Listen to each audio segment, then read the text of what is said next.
Наџински трошел, а не плаќал, па го потрошил основниот буџет на општината за една година однапред. Со ова обвинување излезе денеска председателот на Советот на Берово, Јован Матеничарски, кој истакна дека Берово им должи на различни доверители 480.000 евра.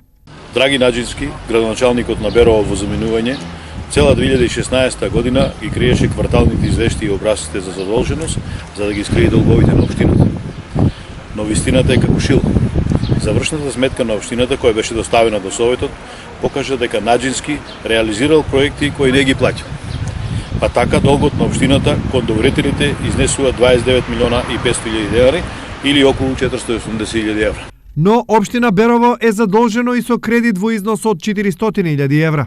Ако на ова се додаде дека општината има земено и кредит со која задолжил општината со 24 милиона денари или околу 400.000 евра, излегува дека Наџински однапред потрошил еден годишен основен буџет на општината кој изнесува околу 53 милиони денари. Ваквото неодговорно работење на локалната власт, предводена од Наџински и ВМРО ДПМН, ја направи општина Берово една од најзадолжените општини. Берово и понатаму функционира без буџет, откако на последната седница лани градоначалникот Драги Наџински го повлече предлог буџетот по кој расправаа советниците, незадоволен од корекциите направени од советниците за трошење на парите.